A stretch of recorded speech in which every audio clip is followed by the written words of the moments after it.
Tohon, chef-lieu de la préfecture de Moyen-Mono. De Lomé, la capitale togolaise, à cette localité, réputée pour l'agriculture, il faut parcourir 148 km. Ici, les moyens utilisés pour accroître les rendements agricoles ne laissent personne indifférent.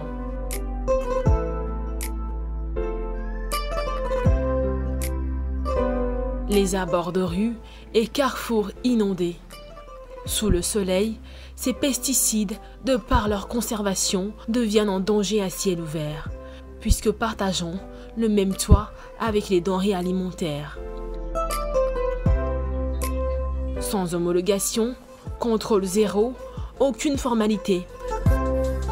Il faut juste un va-et-vient et les produits sont à portée de main.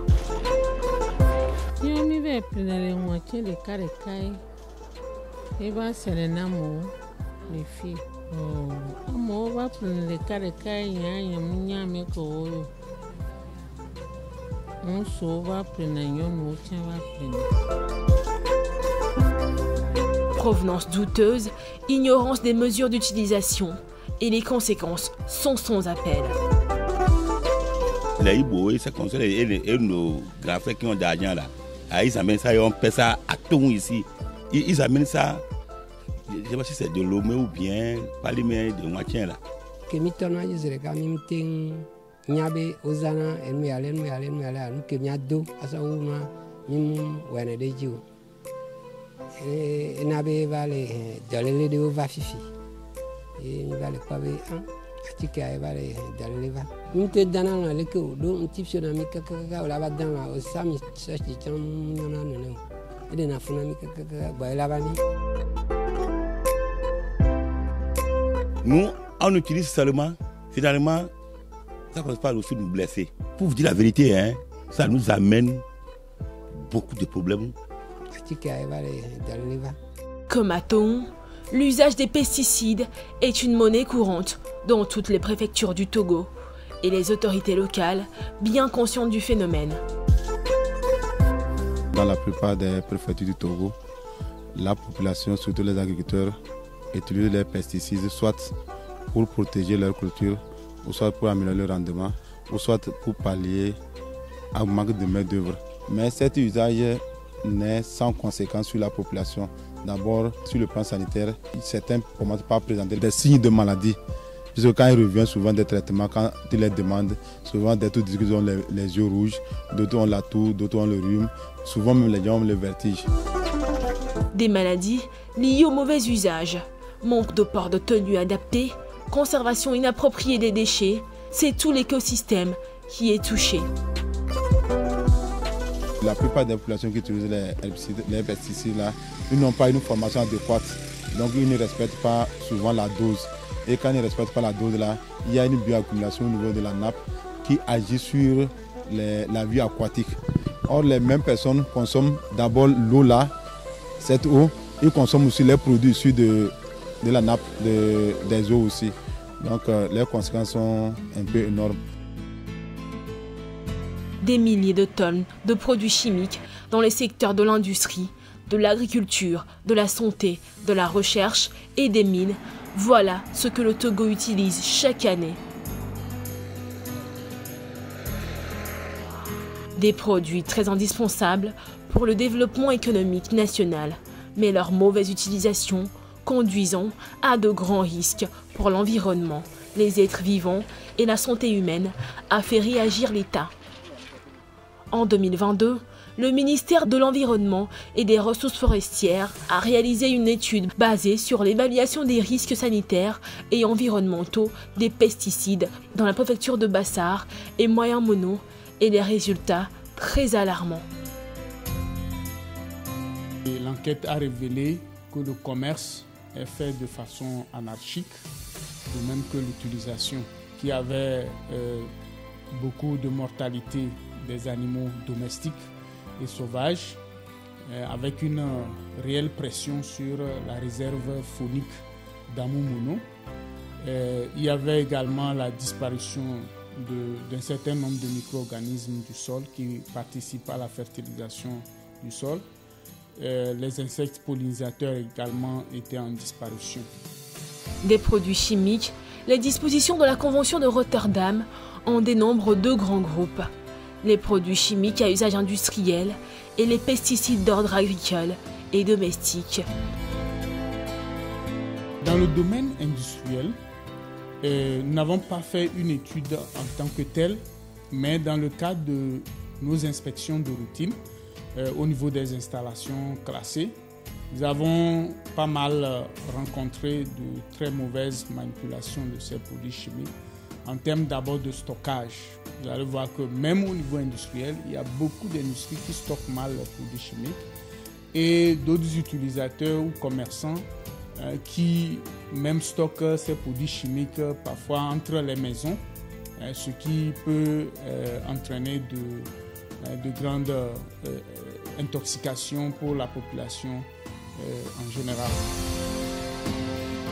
Pour cette gestion écologiquement rationnelle des produits chimiques, il est nécessaire de mobiliser assez de ressources financières. Et cela exige que l'État mette en place un mécanisme efficient et durable de l'élaboration d'un projet de recouvrement de coûts à travers la direction de l'environnement en collaboration avec le programme des Nations Unies pour l'environnement. Tout ce suivi de la gestion depuis l'introduction des produits chimiques, les différents usages qui en sont faits sur le territoire, il faut encadrer. Et l'encadrement, le contrôle, la surveillance nécessitent les moyens financiers. Donc c'est dans ce cadre-là que le ministère a initié cette initiative pour étudier les différentes approches de mobilisation des ressources, également avec les partenaires pour pouvoir appuyer vraiment la gestion de cette thématique qu'est les produits chimiques. Le coût, voilà ce qu'implique ce projet. Une inaction conduirait inexorablement aux conséquences désastreuses sur le développement à l'échelle nationale et même mondiale.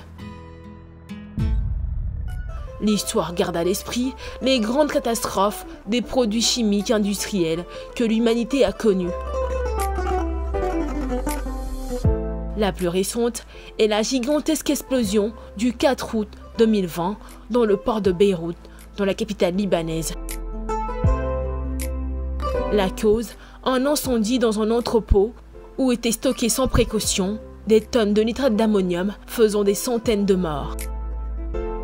On peut citer entre autres les catastrophes de ces vaisseaux en Italie, 1976, ou de Bhopal, 1984, en Inde.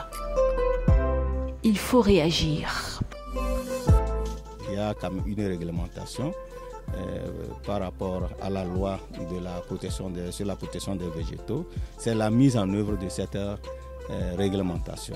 L'autre chose également, c'est d'accentuer les contrôles pour l'assainissement du secteur, la formation des acteurs, à savoir les producteurs, les journalistes qui vont relayer vraiment l'information, également faciliter l'acquisition des pesticides de qualité, redynamiser les commissions du Comité national de gestion des pesticides.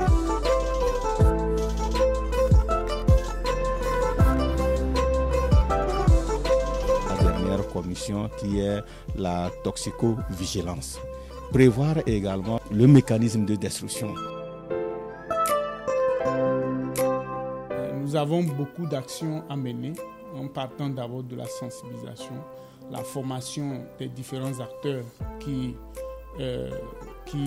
gèrent ces produits chimiques et aussi aller au niveau du contrôle et de l'inspection pour ce qui concerne les administrations en charge de la gestion de ces produits chimiques.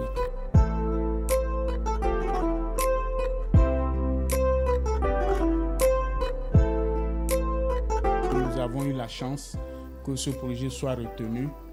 Et donc, dans les 3 ans à venir, donc, le ministère de l'Environnement va conduire cette initiative qui permettra de mettre en place ce mécanisme qui va générer des fonds, des ressources financières suffisantes pour pouvoir appuyer les différentes administrations qui sont en charge de la gestion de ces produits chimiques. Le mécanisme de recouvrement des coûts, une urgence, de la nécessité d'une large mobilisation des différentes parties prenantes. Pour ce faire, il importe d'engager tous les acteurs nationaux et impliquer l'ensemble des partenaires techniques et financiers dans la mise en place de ce mécanisme de recouvrement des coûts.